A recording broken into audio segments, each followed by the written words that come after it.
Mon beau-père, c'est comme mon père. C'est, hé, ce gars-là, je l'adore. Mais c'est même pas mon père, mais hé, je ne jure que par son nom. Hein? Pour dire en fait que les gens de dehors m'ont plus aimé que les gens de ma propre famille. Je vais raconter l'histoire de ma soeur parce qu'elle m'a dit raconte mon histoire parce qu'elle est passée là, elle m'a dit Madame TikTok. Ensuite elle m'a dit Sista parle de mon histoire s'il te plaît. Je vous raconte l'histoire de ma soeur. C'est une amie qui est devenue comme une soeur, elle est plus grande que moi, je l'adore. Alors Marisa, big love à toi, je t'aime énormément. Je sais que t'es là quelque part. Donc vas-y, je vais déposer ça, ensuite je reviens pour vous raconter l'histoire de ma soeur.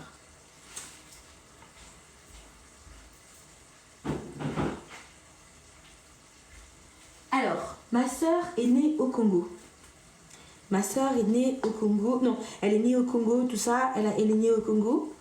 À ses 4 ans, il y a une de ses tantes qui est venue la chercher au Congo.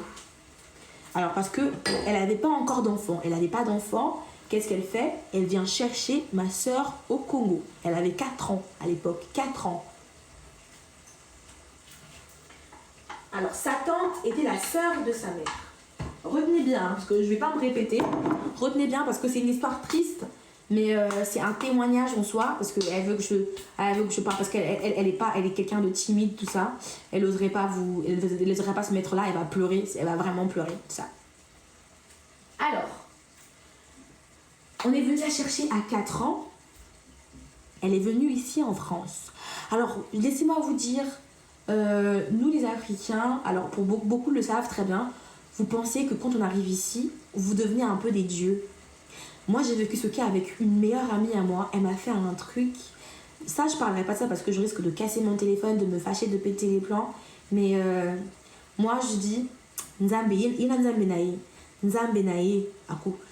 Hein? Nzambe nae, yena Nzambe nae. Ça veut dire qu'elle, avec son Dieu, moi, j'ai rien à dire. Du coup, je vous explique.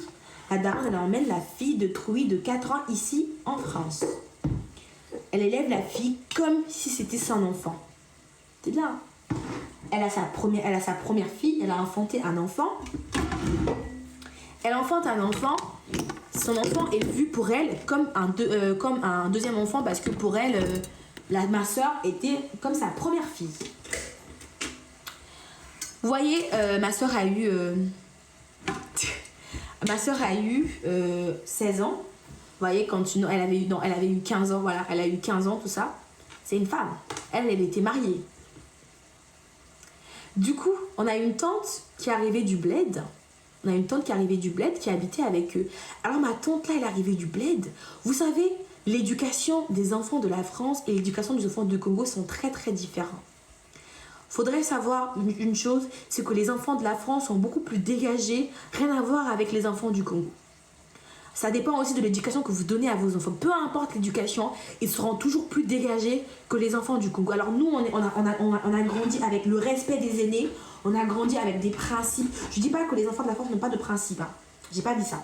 Mais nous, moi je vois comment j'ai grandi, je vois comment mes enfants sont. Il y a une grande différence. Ok?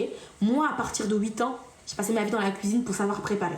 Je vois mon fils, il aime pas ça, il déteste ça. C'est vraiment, il y a vraiment un décalage entre un enfant qui a grandi au Congo et un enfant qui a grandi ici en France. Alors, ma tante là, ma deuxième tante qui revient du bled, habite chez ma tata. Alors on va trouver des noms pour pas que vous soyez embrouillés, ok? Alors je vais l'appeler Tata A, c'est elle qui élève ma soeur. Tata B, c'est elle qui revient du Congo, qui vient récemment du Congo, qui vient habiter avec eux. Ok? Donc Tata A, Tata B et ma soeur. Retenez s'il vous plaît, je ne vais pas me répéter. Du coup, Tata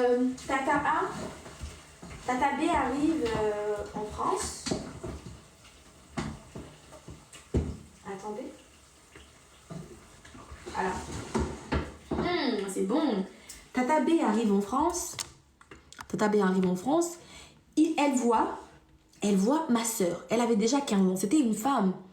T'as des enfants aujourd'hui qui sont beaucoup plus développés physiquement que d'autres enfants. Elle avait des seins, elle avait des fesses. C'était une femme. Tata B, avec ses esprits de l'Afrique, vient diaboliser Tata A. Tata B, pour elle, alors je vous explique. L'habillement, je vais aussi aller sur l'habillement. Je dis pas que non, les filles du Congo ne s'habillent pas en mini, tout ça. Mais rien à voir. Alors, les enfants d'ici sont beaucoup plus ouvertes en matière d'habillement que les enfants du Congo. Tu vas voir un enfant de 8 ans au Congo pourrait mettre un short, peut-être court là, mais un enfant de la France mettra un short ici. Oh, s'il vous plaît, je peux pas accepter. Hein. Elle mettra un short ici, qui laissera ses fesses. Pour elle, c'est pas qu'on est des nudistes en France, mais c'est juste, on n'a pas la même culture. C'est pas pareil. Tata B arrive. Tata B voit que non, ma soeur est en short. Elle parle quand elle revient. Elle fait le ménage quand elle veut. En fait, elle voit que non, ma soeur est trop à l'aise dans la maison de sa soeur. Du coup, elle voit aussi la complicité que ma soeur avait avec le mari de Tata A. Qui se dit, vous savez, nous les Africains, on est trop tordus. Je suis désolée, hein, franchement, on est un peu limité dans le sens de penser à chaque fois. Il y a 2 fois, cette personne-là veut juste jouer, mais nous, on pense directement, il y a un guichou roche. Il y a 2 fois, non, il y a 2 fois, il est gentil, il est bienveillant, c'est un papa, étant donné déjà que le garçon, voilà, l'homme a grandi avec cette fille comme si c'était son enfant. Donc, il y avait une complicité entre ma soeur et ce monsieur, qui est le mari de Tata A. Il y avait une complicité. Alors, ma tata, comme elle revenait de l'Afrique, je suis désolée, hein, j'adore les femmes d'Afrique, je suis une femme africaine, je suis du bled, tout ça, je juge pas, et je m'en fous, je suis noire, fière de l'être, hein, je suis fière de mes racines, fière de mes origines, tout ça. Mais ma tata là était un peu tordue, ou elle avait juste un mauvais cœur tout court. Elle arrive, elle voit la complicité, tout ça, elle dit à Tata A, tu ne vois pas que les deux là sont trop complices? Tata A lui dit, mais non, c'est un enfant, tout ça, elle joue, elle dit, c'est à cause de ça qu'on sort avec vos, maris, vous voyez rien. Tata B dit, tu veux pas que non, c'est pas un enfant, elle a 15 ans, elle a des seins, tu veux pas que non, c'est plus un enfant, et je suis comme ça avec ton mari devant toi, tu dis rien. Toi, tu dis rien. Et elle, non, c'est un enfant. Parce que pour elle, Tata A, c'est logique. Ils ont grandi avec l'enfant ensemble. Pour elle, il n'y a pas de raison qui est d'ambigu dedans. Vous voyez? Pour elle, il n'y a pas de raison qui est d'ambigu. Il n'y avait pas de raison. Mais Tata A, toujours dans sa diabolisation, dit, non, il y a un guichou roche. Elle a juste attendu que ma soeur fasse un petit truc d'impolitesse pour vraiment s'appuyer dessus. Alors, une fois, ma soeur devait faire la vaisselle. Elle est rentrée de l'école, elle était fatiguée. On lui demande de faire la vaisselle, elle dit, maman, je suis fatiguée, je ne le ferai pas. Alors, comment elle l'a dit, j'étais pas avec elle, donc je ne saurais vous le dire. Tout ce que je sais, c'est qu'elle avait refusé, chose qu'elle n'aurait jamais dû faire. Oh là là là là, Tata B a sauté, elle a sursauté. Je t'avais dit qu'elle sort avec ton mari. Tu ne m'entends pas. T'as vu le courage qu'elle a maintenant de dire je ne fais pas. Hein? Tu vois pas que là vraiment, hein, tu vois pas que là ça devient trop compliqué là. Elle sort avec ton mari, tu ne vois pas. Tu veux quoi? Tu veux qu'elle tombe enceinte pour te prouver que voilà elle sort avec ton mari.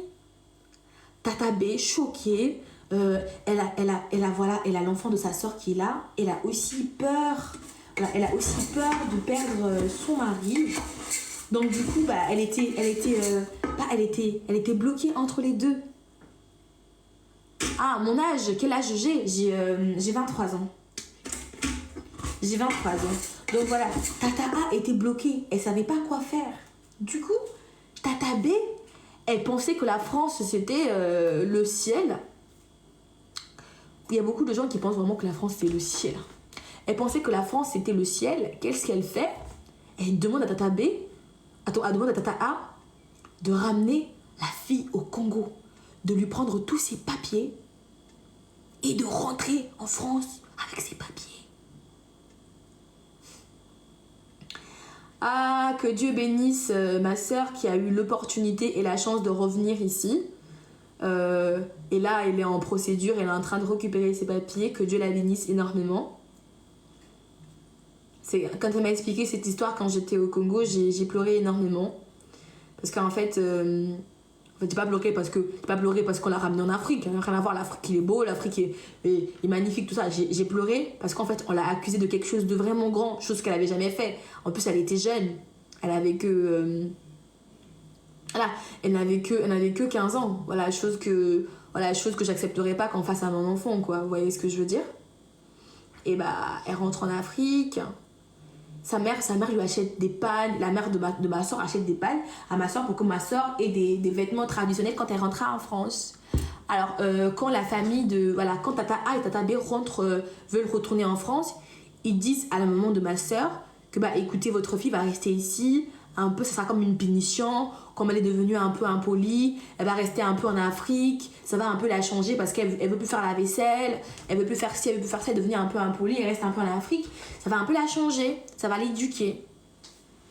Elle reste en Afrique 1 mois, 2 mois, 3 mois, 4 mois, 5 mois, 6 mois, 7 mois, 8 mois. L'enfant n'est jamais revenu en fait en France. Jamais. Jamais, jamais, jamais. Tata A et Tata B. Tata A et Tata B sont rentrés en France. Ils ont laissé ma soeur au Congo. 1 mois est passé, 2 mois est passé, 3 mois est passé.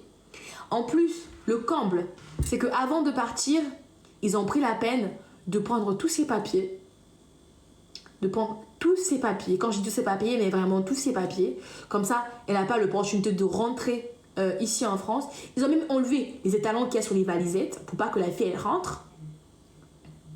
La maman de la fille voit que la fille traîne trop. Étant donné que sa fille a une éducation qui est beaucoup plus différente des gens du Congo, du coup, qu'est-ce qu'elle fait? Elle va à l'ambassade de France et dit, bah, écoutez, ma fille a été privée de ses papiers. Moi, je suis en France. Elle dit, bah, écoutez, ma fille a été privée de ses papiers. Elle a été privée de ses papiers, tout ça. Moi, j'aimerais bien que ma fille elle rentre en France, tout ça. Bah, il me dit, quelle preuve vous avez que votre fille est française? Et ça fait pas de preuve. Mais vous avez même pas des étalons qu'on met dans les valisettes, rien du tout. La fille est restée pendant plus de... Elle avait 16 ans, là elle a 27 ans. Alors je vous laisse compter le nombre d'années, elle est restée au Congo.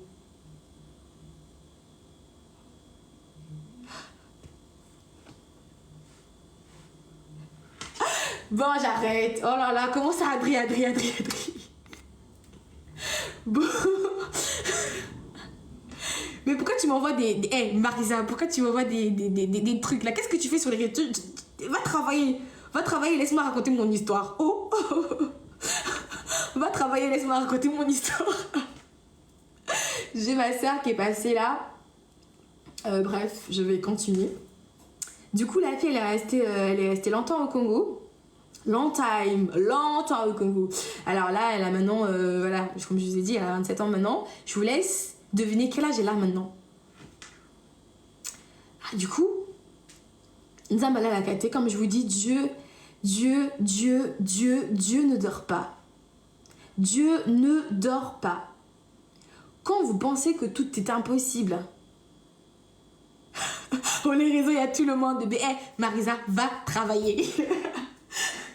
Bon, il y a trop de... Hein, je vais raconter mon histoire plus tard.